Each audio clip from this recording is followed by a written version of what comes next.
Aujourd'hui, je veux vous montrer à quel point le fait de structurer convenablement vos données va permettre de créer une application en très peu de temps. Bonjour, je m'appelle Vince et bienvenue sur Creacity.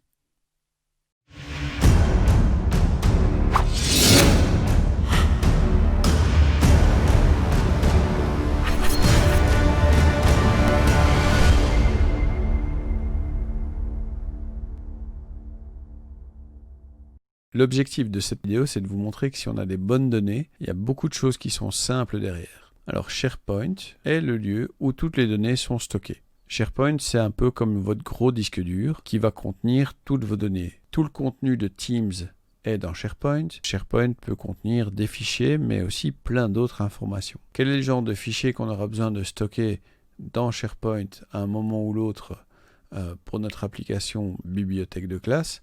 Par exemple, ce sont les couvertures de livres. Donc ici, je pourrais créer un dossier qui serait couverture de livres. Mais je préfère vous montrer directement comment ça se passe dans SharePoint. Comme ça, vous découvrez quelque chose que vous n'avez peut-être pas l'habitude de voir. Ici, dans mon canal général, dans les fichiers, je vais ouvrir SharePoint. Et voilà, dans SharePoint, on a nos documents. Et dans nos documents, on a général. Et on a aussi les supports de cours qui sont ici, et vous voyez bien l'icône est un peu particulière. Les supports de cours, c'est un répertoire un petit peu spécial auquel on ne va pas trop toucher. On va pouvoir créer notre répertoire, couverture, livre. Vous remarquerez que couverture livre, j'ai mis une minuscule, et puis ensuite une majuscule quand j'ai voulu changer de mot, sans mettre d'espace. Vous verrez aussi que on n'a pas d'accent dans tous ces trucs. On essaie de ne pas mettre d'accent. Par exemple, ici, général, il y a l'accent qui est là, mais pas vraiment dans le répertoire SharePoint. C'est un des trucs particuliers, c'est que l'informatique n'aime pas trop les accents. Donc ici, viendront se mettre un peu plus tard toutes les couvertures de livres. Donc SharePoint, c'est un endroit où on stocke des fichiers. Mais surtout, SharePoint, c'est aussi un endroit où on peut créer des listes. Alors les listes, c'est un peu comme des fichiers Excel, c'est-à-dire que ça va faire des grands tableaux, mais c'est très puissant les listes, et c'est pas quelque chose qu'on a l'habitude de montrer directement, c'est pas quelque chose que les gens ont l'habitude d'utiliser, mais les listes dans SharePoint, c'est vraiment un outil incroyable. Alors on va créer une première liste, et cette première liste, j'ai dit pas d'accent, cette première liste, ça va être notre liste catégorie de livres. Dans quelle catégorie peut-on classer livres de notre bibliothèque? Et donc, on va créer comme ça toute une série de catégories de livres, ce qui va nous permettre ensuite de classer nos livres directement dans la bonne catégorie. On pourrait, pour chaque livre, dire dans quelle catégorie il est en écrivant simplement, voilà, ça c'est un roman. En écrivant, par exemple, ça c'est une bande dessinée. C'est pas la bonne manière de faire en informatique et en base de données. C'est-à-dire que si on a toute une série de romans, il faut pouvoir filtrer sur roman. Sauf que si vous avez une fois écrit roman avec S et une fois roman sans S, ça va pas bien se classer. Quand on a des données comme ça qui peuvent se répéter un certain nombre de fois, autant les classer dans une base de données séparée. Donc ici, dans une liste séparée. Qu'est-ce qu'on va avoir dans nos catégories de livres? On va avoir un titre, roman, bande dessinée, recueil. Ce qu'on va directement dire aussi, c'est qu'on veut avoir une colonne qui s'appelle nom de la couleur, parce que pour chaque catégorie, on va donner une couleur. Et aussi, on va avoir un code couleur. Maintenant, je vais créer ma première catégorie de livres, et je vais dire que ma première catégorie, ce sont les romans.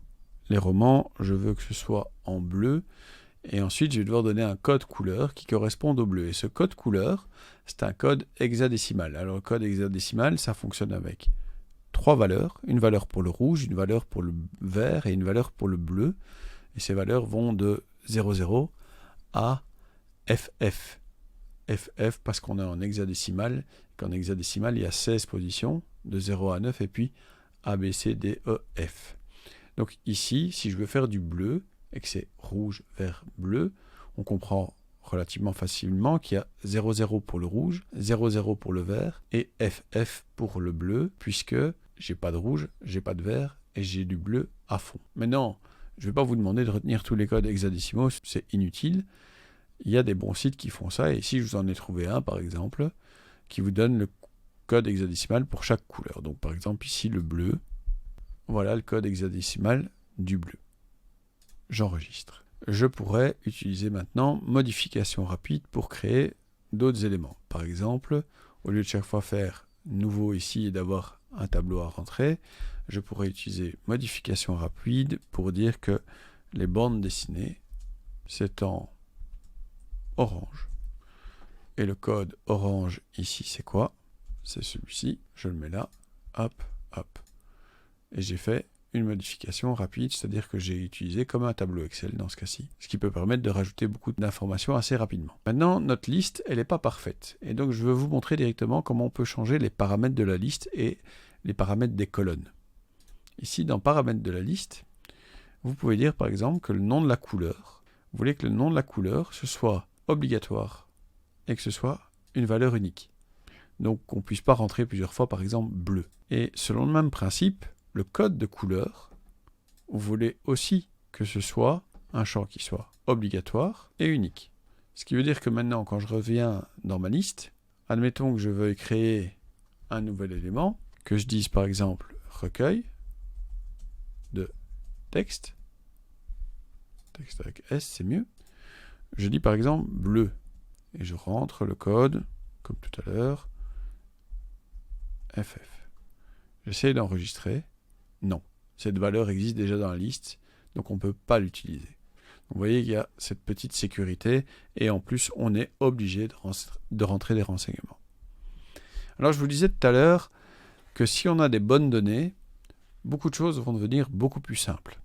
Eh bien, je vais vous créer une application qui va vous permettre, en tant que professeur, de rentrer des nouvelles catégories de livres très facilement. Et cette application, je vais la créer en 1 minute. En prenant ma liste des catégories de livres qui est là, je vais prendre Power Apps et je vais créer une application. Cette application, je vais l'appeler catégorie de livres.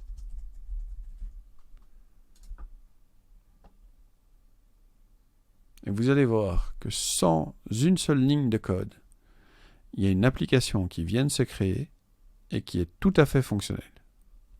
On peut la tester, les bandes dessinées, les romans, on peut ordonner les données, on peut consulter les données et on peut éditer les données. Donc si par exemple je me suis trompé et que les bandes dessinées c'est pas en orange que je les veux mais en jaune, je récupère mon code hexadécimal pour le jaune, je sauve et ça s'est mis à jour. Grandiose. Comment ça marche cette Power Apps, ou en tout cas comment est-ce qu'elle est structurée? Elle est structurée autour de 3 écrans. Un écran qui affiche les données, un écran qui affiche une donnée et un écran qui permet d'éditer ou de créer de nouvelles données. Alors on a bien la possibilité à partir de là de continuer à remplir cette liste-ci. Pour preuve, si je prends cette application, je vous rappelle, j'ai pas fait pour l'instant, j'ai absolument tapé aucune ligne de code pour créer ça. Si je rajoute par exemple encyclopédie, que je donne comme couleur, que cette fois-ci je veux du orange, je l'ai déjà dit mais je le veux maintenant, et que je prends ceci comme code couleur,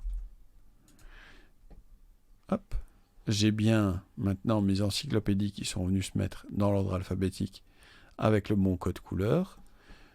C'est bien apparu ici dans ma liste SharePoint. Donc, les informations qui sont dans SharePoint sont les informations qui sont utilisées par Power Apps. Mais maintenant, on peut aller chercher un petit peu plus loin. Qu'est-ce qu'on peut aller faire? Par exemple, ceci est mon écran Browse Screen 1. Pourquoi Browse? C'est l'écran qui affiche toutes les données. Et ça fonctionne autour de quoi, cette histoire-là? Ça fonctionne autour d'un composant galerie. Cette galerie, elle dit que pour chaque ligne de la galerie, pour chaque ligne de ce tableau, on a une donnée. Les bandes dessinées, les encyclopédies, les romans. Mais on peut jouer avec tout ça. Donc par exemple, je pourrais très bien dire que au final, ce qui m'intéresse, c'est que le sous-titre, ce soit plutôt le code de la couleur et que le corps, qui est en dessous là, ce soit le nom de la couleur. Ça pourrait très bien fonctionner comme ça. Là où ça devient encore un peu plus intéressant, c'est que finalement, dire que c'est jaune, orange ou bleu, c'est intéressant, mais enfin, on pourrait quand même aller un petit peu plus loin. On pourrait dire par exemple que ce qu'on veut, c'est que maintenant, bande dessinée soit écrit en jaune, qu'encyclopédie soit écrit en orange, que roman soit écrit en bleu.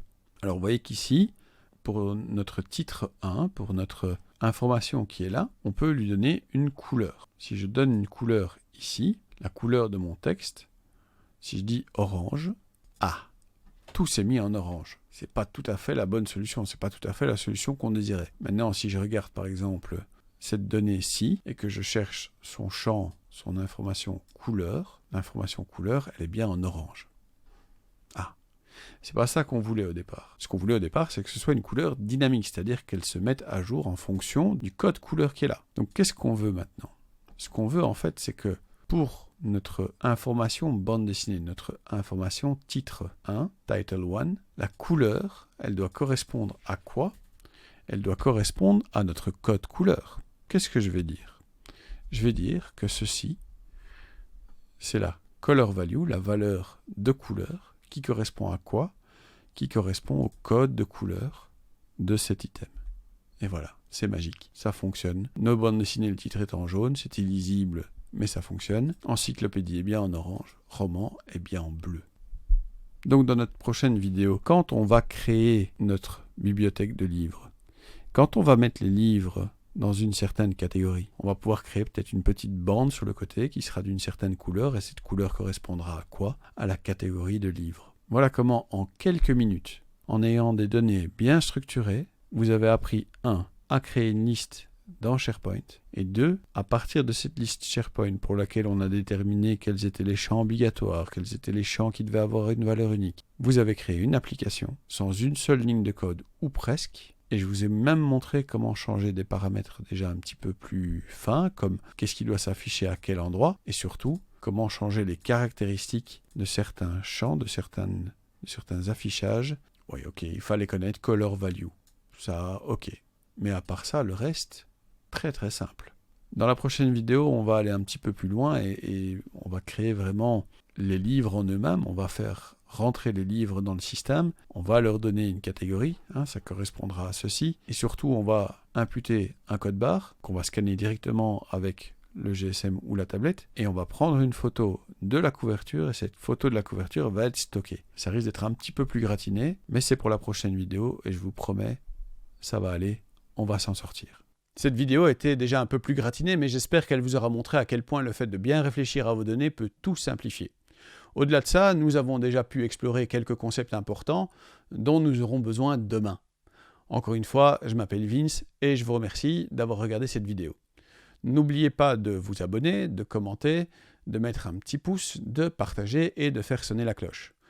Posez toutes vos questions ci-dessous ou par les autres moyens de me contacter. Soyez sympa dans vos commentaires, car les trolls, c'est uniquement chouette quand ça danse, ça chante ou ça fait des câlins. J'espère vous revoir demain, et entre-temps, vous pouvez toujours regarder les autres vidéos qu'on vous proposera dans quelques secondes. Merci et à demain.